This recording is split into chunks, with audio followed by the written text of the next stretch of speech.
नमस्कार दोस्तों, स्वागत है आपका की क्लासेस में 17वीं बीपीएससी प्रारंभिक परीक्षा के लिए कई सारी ज्योग्राफी में टॉपिक कंप्लीट करने के बाद आज हम लोग पॉलिटी का एक महत्वपूर्ण टॉपिक लेंगे। विधेयक के बारे में विस्तार से जानेंगे। यहाँ जो आप देख रहे हैं साधारण विधेयक, धन विधेयक, वित्त विधेयक, संविधान संशोधन विधेयक, इनके बारे में विस्तार से चर्चा करेंगे। साथ ही साधारण विधेयक, धन विधेयक में क्या अंतर है, धन विधेयक, वित्त विधेयक में क्या अंतर है, इनके अंतरों को भी देखेंगे। इन विधेयकों में लोकसभा की क्या स्थिति है, राज्यसभा की क्या स्थिति है, राष्ट्रपति के क्या अधिकार हैं, इन सब पर विस्तार से चर्चा करेंगे। वीडियो थोड़ा लंबा हो सकता है, लेकिन विश्वास मानिए अगर लेक्चर को आप पूरा देखते हैं तो इसमें जो भी बातें लिखी गई हैं वो आपके दिमाग में ऐसा माने कि आपको कंसेप्ट क्लियर हो जाएगा, छप जाएगा। एक और बात, बीपीएससी के प्रीवियस ईयर क्वेश्चन में अगर आप देखेंगे तो यह सवाल भी पूछा गया है कि लोकसभा हेतु न्यूनतम आयु क्या है। लेकिन अब आप निश्चिंत रहें, ऐसा सवाल शायद ही पूछा जाए।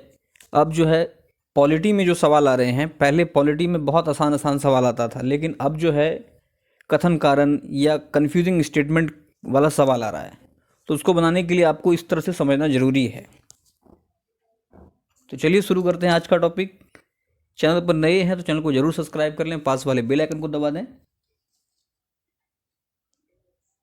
बात करेंगे हम लोग विधायी प्रक्रिया की। आइए जानते हैं क्या है। कहता है कि संसद का मुख्य कार्य कानूनों का निर्माण करना है। संसद जो है ये कानून का निर्माण करती है, हम लोग जानते हैं। संसद में रखे गए विधेयकों को प्रस्तुतकर्ता के आधार पर दो भागों में बांटा जाता है। प्रस्तुतकर्ता के आधार पर दो भाग में, कौन कौन सा है? सरकारी विधेयक और दूसरा है गैर सरकारी विधेयक। जानेंगे कि ये सरकारी विधेयक क्या है और गैर सरकारी विधेयक किसे कहते हैं।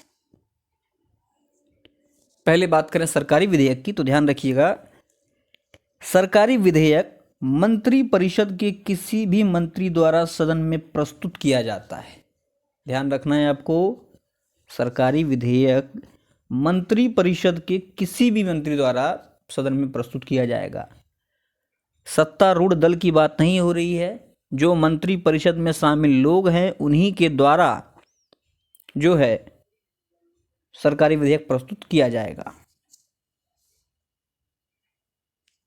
सरकारी विधेयक जो है ये सरकार की नीतियों को स्पष्ट करता है कि सरकार की क्या मंशा है, सरकार की क्या नीति है। ये स्पष्ट कौन कर रहा है? सरकारी विधेयक। कहता है कि सरकारी विधेयक पारित नहीं होने पर, अगर कोई मंत्री परिषद के किसी मंत्री द्वारा सरकारी विधेयक लाया जाता है और वो पारित नहीं होता है तो सरकार को त्यागपत्र देना पड़ सकता है। अगर पारित नहीं हुआ इसका मतलब ये सिद्ध होता है, ये साबित होता है कि सरकार जो है अल्पमत में है। आगे कहता है इस सरकारी विधेयक को रखने से पूर्व 7 दिन पहले सूचित करना होता है। ध्यान रखना है, कितने दिन पहले सूचित करना होगा हमें? 7 दिन पहले।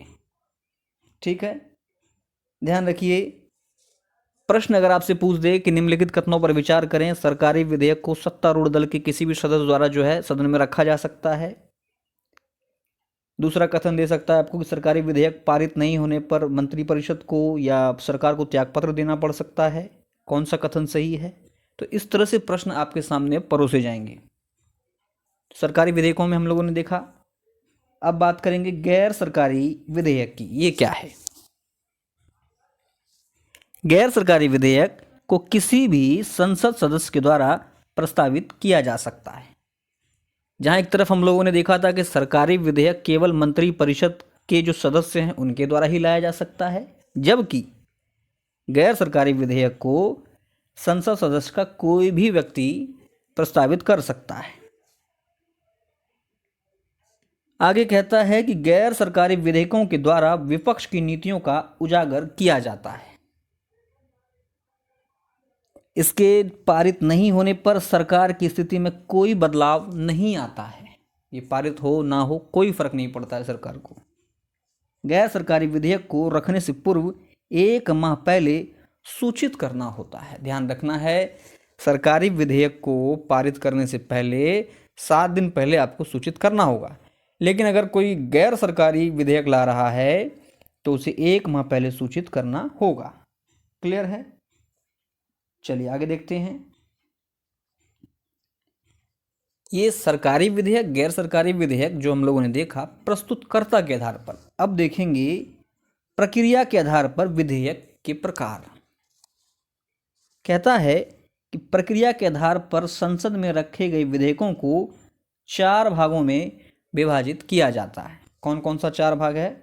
साधारण विधेयक, धन विधेयक, वित्त विधेयक, संविधान संशोधन विधेयक। ये 4 विधेयक हैं जिस पर कि आज हम लोग विस्तार से चर्चा करेंगे। बाकी उम्मीद है हम लोग सरकारी विधेयक और गैर सरकारी विधेयक समझ में आ गया होगा। आगे देखते हैं। पहला जो अपना विधेयक होगा ये है साधारण विधेयक। ये क्या है? कहता है भारतीय संविधान के अनुच्छेद 107 के अंतर्गत यह उपबंध किया गया है कि साधारण विधेयक को संसद के किसी भी सदन में किसी भी सदन में रखा जा सकता है। साधारण विधेयक की बात हो रही है और इस साधारण विधेयक को प्रत्येक सदन से 3 चरणों से गुजरना पड़ता है। तो हमें ध्यान क्या रखना है कि अनुच्छेद 107 में यह प्रावधान है कि साधारण विधेयक संसद के किसी भी सदन में रखा जा सकता है और ये जो साधारण विधेयक है यह 3 चरणों से गुजरता है। देखिए पहला चरण क्या है। पहले चरण के अंतर्गत, यह सवाल भी आपको मिल जाएगा, घटना चक्र में पूछा हुआ है। इसके अंतर्गत विधेयक को सदन में प्रस्तावित किया जाता है पहले चरण में, तथा विधेयक लाने के जो उद्देश्य हैं उनको स्पष्ट किया जाता है। इसके बाद विधेयक को भारत सरकार के राजपत्र अर्थात गजट में प्रकाशित कर दिया जाता है। तो पहला चरण में क्या क्या हो रहा है? तो विधेयक को सदन में प्रस्तावित किया जाएगा, इसके लाने के उद्देश्यों को बताया जाएगा, जिसके बाद इसको गजट में प्रकाशित कर दिया जाएगा फर्स्ट फेज में। दूसरे चरण की बात करें तो कहता है कि यह विधेयक का सबसे महत्वपूर्ण चरण होता है। दूसरा चरण सबसे महत्वपूर्ण चरण है तथा इसके अंतर्गत, मतलब दूसरे चरण के अंतर्गत विधेयक की जांच पड़ताल की जाती है कि क्या विधेयक है, किसके लिए विधेयक है, क्यों विधेयक है, पूरी तरह से इसकी जांच होती है। तथा दूसरे चरण में ही विधेयक पर बहस एवं संशोधन किया जाता है। तो ध्यान रखना है, दूसरे चरण में विधेयक की जांच होती है, विधेयक पर बहस होता है, विधेयक पर संशोधन होता है तथा विधेयक पर राज्यों की राय ली जा सकती है और विधेयक पर प्रवर समिति अथवा संयुक्त समिति का गठन किया जा सकता है। तो ध्यान रखना है, दूसरा चरण सबसे महत्वपूर्ण चरण होता है क्योंकि इसी चरण में विधेयक की जांच होती है, उसके उद्देश्यों के बारे में पता लगाया जाता है, उस पर बहस होती है, उसमें संशोधन किया जा सकता है, उसमें राज्यों की राय ली जा सकती है। इसके लिए प्रवर समिति तथा संयुक्त समिति का गठन किया जाता है। प्रवर समिति देखिए क्या है कि प्रवर समिति में केवल एक ही सदन के सदस्य शामिल होते हैं। जैसे लोकसभा है तो लोकसभा का, राज्यसभा है तो राज्यसभा का, एक सदन का व्यक्ति उसमें शामिल हो रहा है। वहीं संयुक्त समिति की बात करें तो दोनों सदनों के सदस्यों को इसमें शामिल किया जाता है। क्लियर है? प्रवर समिति में केवल एक सदन का सदस्य, संयुक्त समिति में दोनों सदन के सदस्य इसमें शामिल होंगे। तो ये था अपना दूसरा चरण। तीसरे चरण की अगर हम लोग बात करें तो क्या कहता है कि इसके अंतर्गत विधेयक पर सदन में मतदान किया जाता है। ध्यान रखना है, इसमें आपको एक बात विशेष रूप से ध्यान रखना है कि मंत्री उस सदन में मतदान करेगा जहां का वह सदस्य है। कोई भी मंत्री उसी सदन में मतदान कर सकता है जिस सदन का वो सदस्य है। तो ये था 3 चरण। अब आपसे सवाल पूछ ले कि विधेयक पर मतदान जो है किस चरण में किया जाता है? तीसरे चरण में। विधेयक पर बहस, विधेयक में संशोधन किस चरण में किया जाता है? दूसरे चरण में। किस चरण में विधेयक को गजट में जो है प्रकाशित किया जाता है? पहले चरण में। अनुच्छेद 107 में उपबंध किया गया है कि साधारण विधेयक किसी भी सदन में रखा जा सकता है। क्लियर है? अब बात करेंगे कि पहले सदन में साधारण विधेयक रखा गया, तीनों चरण से गुजरा, उसके बाद दूसरे सदन में उसकी क्या स्थिति होगी। प्रथम सदन द्वारा पारित विधेयक को दूसरे सदन में फिर से इन्हीं तीनों चरणों से गुजरना होता है। जैसे कि मान लेते हैं कि लोकसभा में जो है साधारण विधेयक लाया गया, वो 3 चरणों से गुजरा, अब दूसरे सदन राज्यसभा में जाएगा तो वहाँ भी इसी 3 चरण से उसे गुजरना होगा। कहता है जिसके बाद 3 चरणों से गुजरने के बाद दूसरा सदन के द्वारा विधेयक पर निम्न कदम उठाए जा सकते हैं। क्या क्या कदम दूसरा सदन उठा सकता है?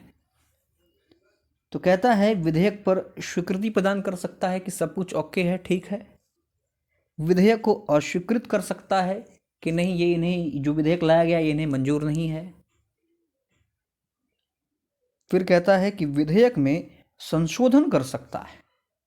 पहले तो स्वीकृति प्रदान कर सकता है, अस्वीकृत कर सकता है, उसमें विधेयक में संशोधन कर सकता है। फिर कहता है कि विधेयक को बिना किसी प्रक्रिया के 6 माह तक अपने पास रख सकता है। पहले सदन के द्वारा लाए गए विधेयक जब दूसरे सदन में जाते हैं तो दूसरा सदन उसके साथ ये कार्यक्रम कर सकता है। क्या क्या? स्वीकृत कर सकता है, अस्वीकृत कर सकता है, उसमें संशोधन कर सकता है, या बिना कुछ किए 6 माह अपने पास रख सकता है। अब देखिए क्या होता है। यदि इसके बावजूद दोनों सदनों में गतिरोध विद्यमान रहता है, दोनों सदनों में टकरार होती है, तो उसे दूर करने के लिए राष्ट्रपति के द्वारा अनुच्छेद 108 के अंतर्गत संयुक्त बैठक बुलाया जाता है। ध्यान रखना है, संयुक्त बैठक अनुच्छेद 108। संयुक्त बैठक की अध्यक्षता लोकसभा अध्यक्ष द्वारा की जाती है या उसकी अनुपस्थिति में लोकसभा के उपाध्यक्ष के द्वारा की जाती है, और यदि लोकसभा का उपाध्यक्ष भी अनुपस्थित हो तो राज्यसभा के उपसभापति के द्वारा संयुक्त बैठक की अध्यक्षता की जाती है। तो अगर हमसे सवाल पूछ ले कि संयुक्त बैठक की अध्यक्षता लोकसभा अध्यक्ष एवं उपाध्यक्ष की अनुपस्थिति में कौन करेगा, तो ध्यान रखना है राज्यसभा का उपसभापति करेगा। क्लियर हो गया? तो पहले सदन में पारित विधेयक दूसरे सदन में जब जाता है तो उसके साथ क्या क्या चीज़ें हो सकती हैं हम लोगों ने देख लिया। अब बात करते हैं कि इस पर राष्ट्रपति की क्या स्थिति होती है। देखिए क्या कहता है। संसद द्वारा पारित विधेयक अनुच्छेद 111 के अंतर्गत राष्ट्रपति की सहमति के लिए भेजा जाता है। बहुत इंपॉर्टेंट अनुच्छेद है, ध्यान रखना है। अनुच्छेद 111 के अंतर्गत संसद के द्वारा जो विधेयक पारित कर दिया गया है उसको राष्ट्रपति की सहमति के लिए भेजा जाता है तथा राष्ट्रपति की अनुमति के साथ ही विधेयक जो है ये अधिनियम का रूप ग्रहण कर लेता है। अर्थात राष्ट्रपति महोदय की अगर विधेयक पर अनुमति मिल जाती है तो यह विधेयक जो है अधिनियम बन जाता है। तो ध्यान रखना है, संसद द्वारा पारित साधारण विधेयक पर राष्ट्रपति स्वीकृति प्रदान कर सकते हैं। स्वीकृति प्रदान करेंगे तो वो अधिनियम बन जाएगा। लेकिन और भी चीज इसमें है कुछ। विधेयक को राष्ट्रपति महोदय अस्वीकृत कर सकते हैं।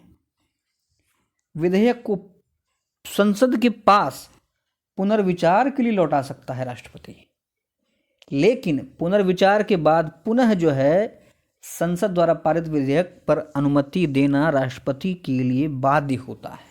ध्यान रखना है कि लोकसभा राज्यसभा द्वारा पारित विधेयक राष्ट्रपति महोदय के पास गया, उन्होंने वहाँ से इसको पुनर्विचार के लिए भेज दिया, फिर से पुनर्विचार करने के बाद फिर से राष्ट्रपति के पास गया, तो इस बार राष्ट्रपति जो है इस विधेयक पर सहमति देने के लिए बाध्य होंगे। ठीक है। एक और राष्ट्रपति महोदय के पास अधिकार है कि राष्ट्रपति ना तो विधेयक पर सहमति प्रदान करता है ना ही सहमति देने से इनकार करता है। हाँ ना कुछ नहीं बोल रहे हैं, अर्थात राष्ट्रपति के द्वारा विधेयक को अपने पास सुरक्षित रखा जा सकता है। क्लियर है? तो साधारण विधेयक के बारे में ये प्रावधान हमें ध्यान में रखने होंगे। ठीक है। 107 के अंतर्गत कोई भी जो है किसी भी सदन में इसको प्रस्तुत किया जा सकता है। क्लियर है? पहला सदन में या जिस सदन में रखा गया उसको 3 चरणों से गुजरना होगा। पहले चरण में हम लोगों ने देखा था कि विधेयक के उद्देश्य क्या हैं वो बताए जाते हैं, फिर जो है इसको गजट में प्रकाशित कर दिया जाता है। दूसरे चरणों में हम लोगों ने देखा कि ये सबसे महत्वपूर्ण चरण है, इसी चरण में जो है विधेयक पर बहस, विधेयक पर मतदान, विधेयक पर संशोधन इत्यादि होता है। राज्यों की राय ली जा सकती है।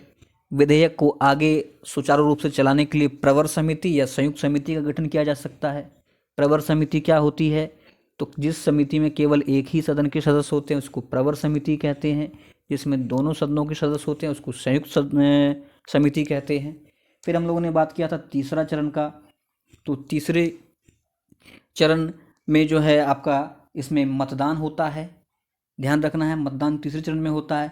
इसके बाद एक सदन से पारित होने के बाद ये दूसरे सदन में जाएगी। जैसे लोकसभा से पारित हुआ फिर ये राज्यसभा में गया। राज्यसभा इसमें क्या क्या कर सकता है? तो राज्यसभा इसको स्वीकृति दे सकता है, राज्यसभा इसको मना कर सकता है, राज्यसभा इसको संशोधन कर सकता है, इसमें कुछ अपने प्रावधान जोड़ सकता है, या फिर राज्यसभा बिना कुछ किए इसको अपने पास मैक्सिमम 6 महीने तक रख सकता है। और इतना करने के बाद भी अगर सॉल्यूशन नहीं निकला तो राष्ट्रपति महोदय के द्वारा जो है संयुक्त अधिवेशन बुलाया जाएगा। ठीक है। इस अधिवेशन की अध्यक्षता कौन करते हैं? लोकसभा के अध्यक्ष, वो नहीं है तो लोकसभा के उपाध्यक्ष, वो भी नहीं है तो राज्यसभा के उपसभापति। अब वहाँ से भी पारित होने के बाद ये राष्ट्रपति महोदय के पास आता है तो राष्ट्रपति जी क्या कर सकते हैं? इससे विधेयक को स्वीकृति दे सकते हैं। राष्ट्रपति की स्वीकृति के पश्चात ही विधेयक अधिनियम बन जाएगा, या राष्ट्रपति इसको अस्वीकृत कर सकता है, या फिर राष्ट्रपति के द्वारा जो है विधेयक को पुनर्विचार के लिए लौटा दिया जाएगा। लौटाने के बाद फिर सदन अगर राष्ट्रपति के पास भेजेगी तो इस बार राष्ट्रपति महोदय को इस पर स्वीकृति देना आवश्यक है। इसके अलावा ध्यान रखिए, राष्ट्रपति ना तो इसे स्वीकृति के लिए लौटाए, ना इसको कुछ करे, अपने पास रख ले, तो ये सारे काम साधारण विधेयक के अंतर्गत में किया जा सकता है। उम्मीद है आपको ये चीज़ें अच्छे से समझ में आ गई होगी। अब बात करेंगे हम लोग धन विधेयक के बारे में। धन विधेयक क्या है? तो देखिए क्या कहता है कि भारतीय संविधान के अनुच्छेद 110(1) के अंतर्गत धन विधेयक को परिभाषित किया गया है। ध्यान रखना है, अनुच्छेद 110(1) के अंतर्गत धन विधेयक को परिभाषित किया गया है तथा यह निर्धारित किया गया है कि कोई विधेयक धन विधेयक तभी समझा जाएगा यदि उसमें केवल निम्नलिखित में से किन्हीं विषयों का उपबंध किया गया हो। आइए देखते हैं कौन सा विषय होगा तभी उसको धन विधेयक समझा जाएगा।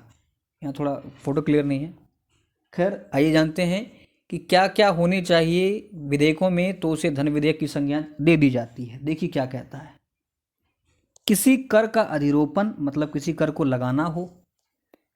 उत्सादन मतलब किसी कर को हटाना हो। अधिरोपण, उत्सादन, परिहार, परिवर्तन या विनियमन, ये प्रावधान हैं किसी विधेयक में तो वो धन विधेयक है। इसके अलावा भारत सरकार द्वारा उधार लेना, ध्यान रखना है, ये पूछ सकता है कि धन विधेयक के अंतर्गत कौन से प्रावधान नहीं आते हैं। तो हमें क्या ध्यान रखना है कि कर का अधिरोपण मतलब कर को लगाना, हटाना, परिवर्तन, परिहार, विनियमन, ये सभी जो है धन विधेयक के अंतर्गत आते हैं। इसके अलावा सरकार द्वारा उधार लेना, भारत की संचित निधि या आकस्मिक निधि की अभिरक्षा, ऐसी किसी निधि में धन जमा करना या उससे धन निकालना, ये सब जो है धन विधेयक के अंतर्गत आते हैं। इसके अलावा भारत की संचित निधि से धन का विनियोग करना, ये भी धन विधेयक के अंतर्गत माना जाएगा।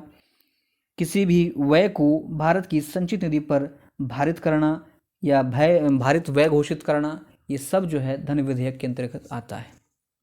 तो अर्थात इसके तहत जो विधेयक लाए जाते हैं उन्हें धन विधेयक की संज्ञा दी जाती है, या ये प्रावधान होंगे तो ही उसे धन विधेयक कहा जाएगा। ध्यान रखना है, कर लगाना, हटाना, उसका परिहार, परिवर्तन, विनियमन, फिर भारत सरकार द्वारा उधार लेना, संचित निधि जो है उसमें या आकस्मिक निधि पर उस जो है धन का जो है व्यय करना, संचित निधि से धन का विनियोग करना, किसी भी व्यय को संचित निधि पर भारित व्यय घोषित करना, ये सब इसके प्रावधान हैं। आगे कहता है कि भारतीय संविधान के अनुच्छेद 109 के अंतर्गत यह उपबंध किया गया है कि धन विधेयक केवल लोकसभा में ही प्रस्तावित किया जाएगा। अब आपको ध्यान में रखना है, धन विधेयक के बारे में प्रावधान अनुच्छेद 110(1) में है, लेकिन उससे पहले अर्थात अनुच्छेद 109 में क्या कहा गया है कि धन विधेयक केवल लोकसभा में ही प्रस्तावित किया जाएगा। साधारण विधेयक के बारे में हम लोगों ने पढ़ा था 107 में है कि किसी भी सदन में उसको प्रस्तुत कर दो, लेकिन धन विधेयक 109 में, आर्टिकल 109 में कहता है कि लोकसभा में ही प्रस्तावित किया जाएगा।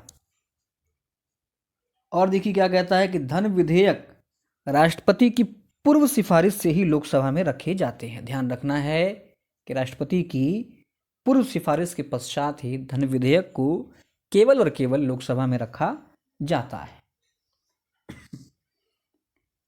लोकसभा अध्यक्ष को अनुच्छेद 110(3) के अंतर्गत धन विधेयक को निर्धारित करने की शक्ति प्रदान की गई है। अर्थात कोई भी विधेयक धन विधेयक है या नहीं, ये कौन कन्फर्म करेगा?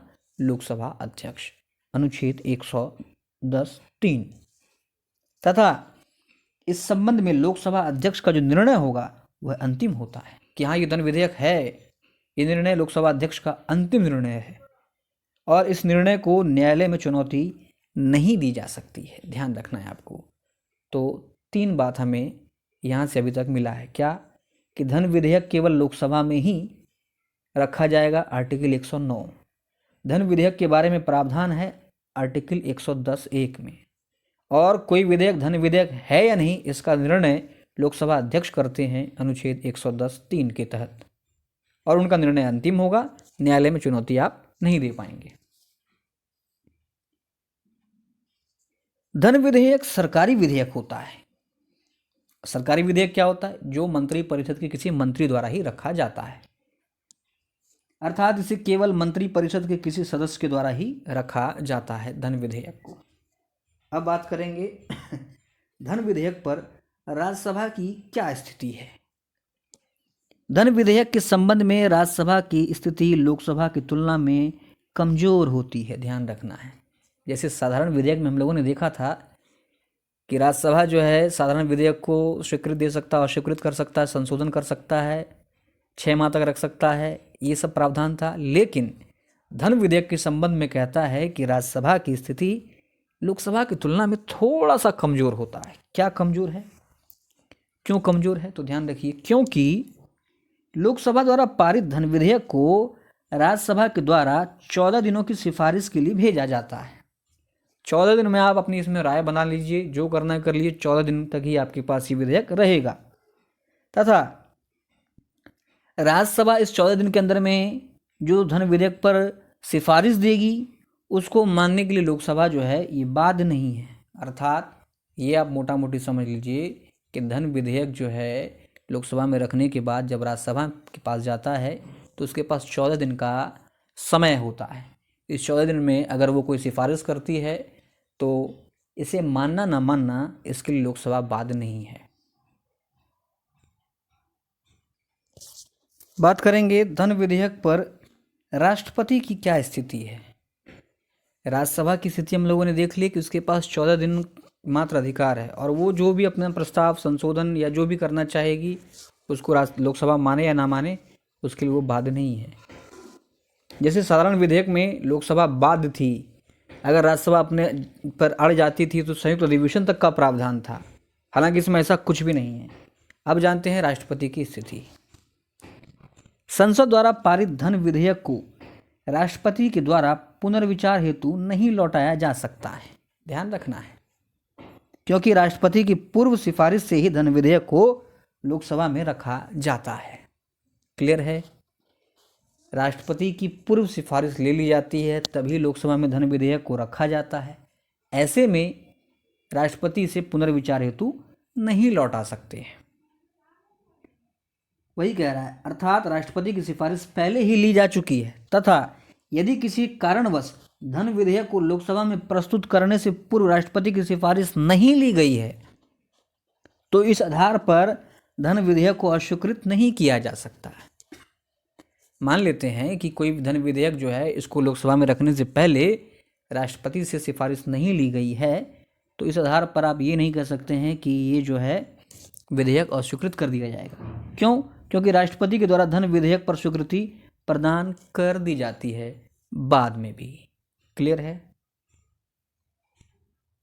अब देखेंगे धन विधेयक एवं साधारण विधेयक में अंतर क्या है। धन विधेयक एवं साधारण विधेयक में अंतर की बात करें तो देखिए, एक तरफ है आपका साधारण विधेयक, एक तरफ है आपका धन विधेयक। कहता है साधारण विधेयक को देखिए कि इसे संसद के किसी भी सदन में प्रस्तावित किया जा सकता है। आप लोकसभा में रखें, राज्यसभा में रखें, कोई दिक्कत नहीं। धन विधेयक में देखिए कहता है इसे केवल लोकसभा में ही प्रस्तावित किया जा सकता है। क्लियर है? आर्टिकल 109 में, और ये था 107 में। आगे देखिए दूसरा अंतर क्या है। कहता है इसको रखने से पूर्व राष्ट्रपति की सिफारिश की आवश्यकता नहीं होती है। वहीं धन विधेयक को लोकसभा में रखने से पूर्व राष्ट्रपति की सिफारिश ली जाती है। अगला अंतर देखिए क्या कहता है। साधारण विधेयक को दूसरे सदन के द्वारा 6 माह तक रोका जा सकता है।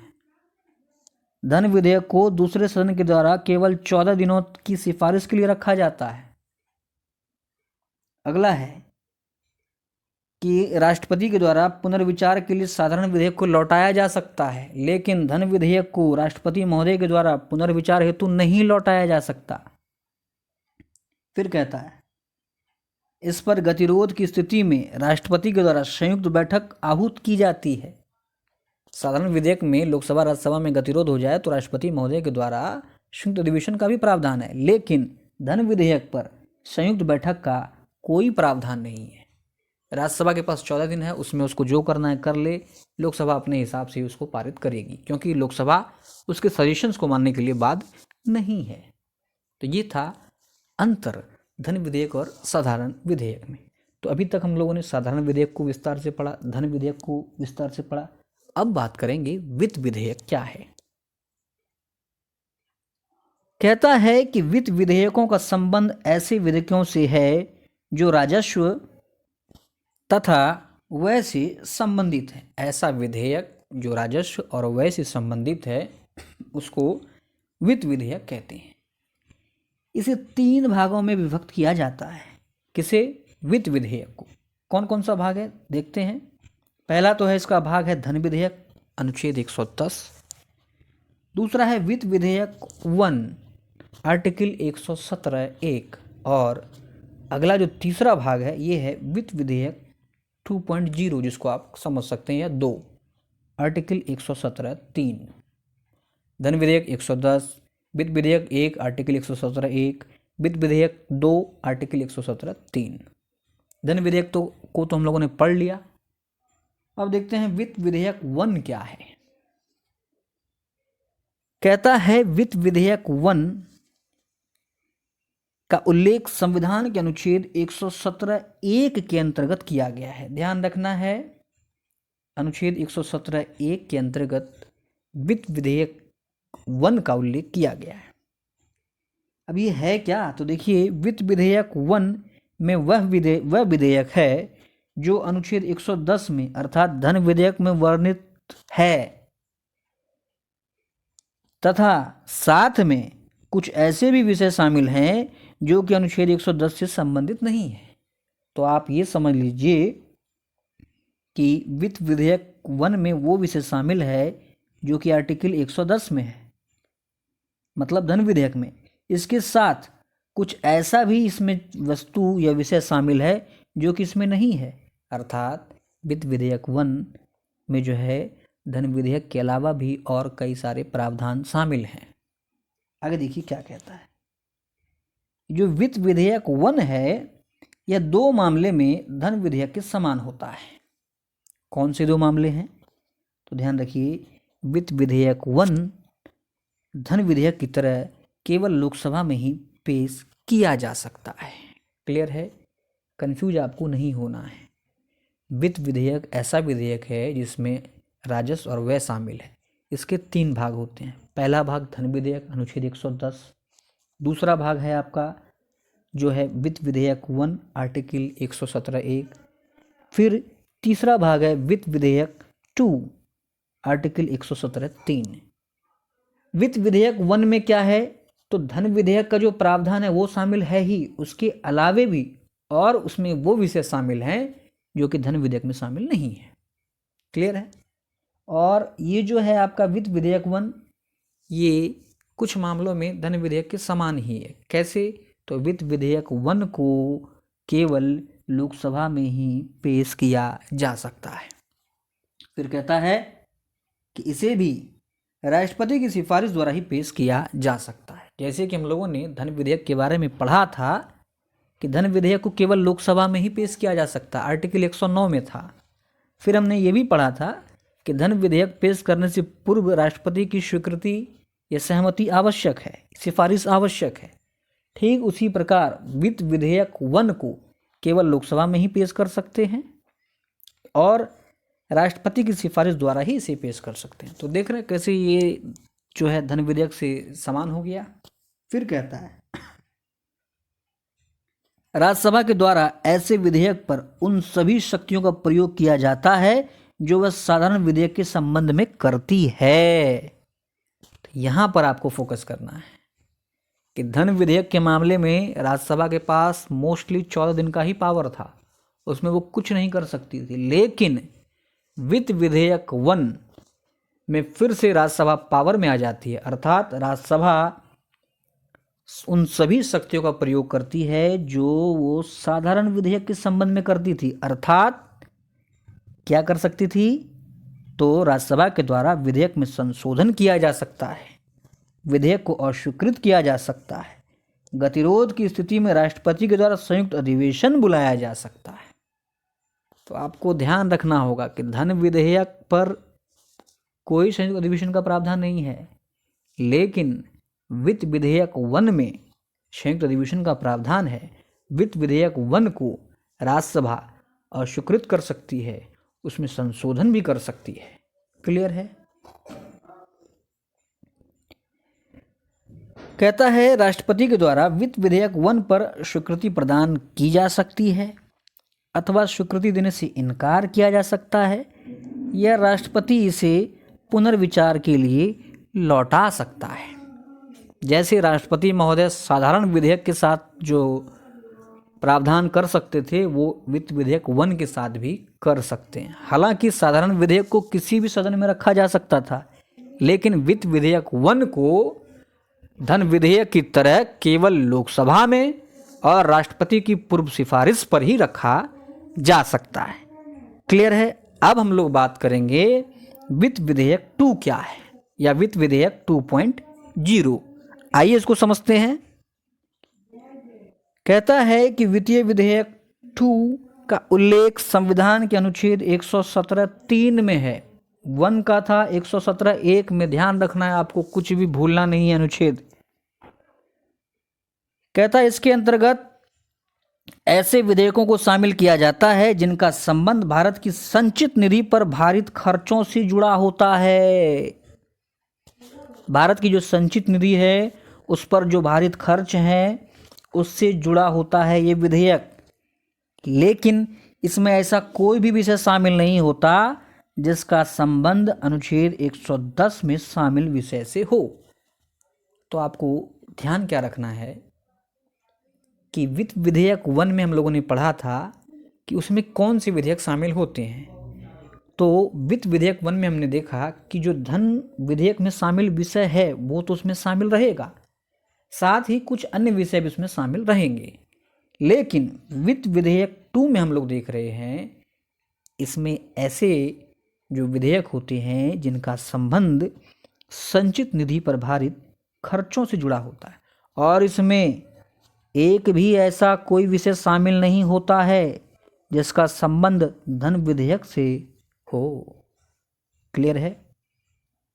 आगे देखिए, वित्तीय विधेयक 2 को संसद के किसी भी सदन में रखा जा सकता है। अब देखिए 1 के बारे में हम लोगों ने अभी क्या पढ़ा था कि केवल इसको लोकसभा में ही रखा जाएगा, लेकिन वित्त विधेयक 2 के बारे में हम लोग पढ़ रहे हैं कि इसको किसी भी सदन में रखा जा सकता है और इसको रखने के लिए राष्ट्रपति की पूर्व सिफारिश की आवश्यकता नहीं है। इसे दोनों सदनों से पारित कराना आवश्यक होता है तथा दोनों सदनों की गतिरोध की स्थिति में राष्ट्रपति के द्वारा संयुक्त बैठक बुलाई जा सकती है। तो आपको ध्यान रखना है कि संयुक्त अधिवेशन का जो प्रावधान है ये वित्त विधेयक 1 या वित्तीय विधेयक 2 दोनों में बुलाया जा सकता है। हालांकि वित्त विधेयक 1 को केवल लोकसभा में ही राष्ट्रपति की पूर्व सिफारिश पर रखा जा सकता था, लेकिन वित्त विधेयक 2 को किसी भी सदन में बिना राष्ट्रपति की पूर्व सिफारिश के रखा जा सकता है। कहता है राष्ट्रपति के द्वारा ऐसे विधेयक पर स्वीकृति प्रदान की जा सकती है अथवा उसे स्वीकृति देने से इनकार किया जा सकता है या राष्ट्रपति इसे पुनर्विचार हेतु लौटा सकता है। बिल्कुल साधारण विधेयक वाला फंडा है।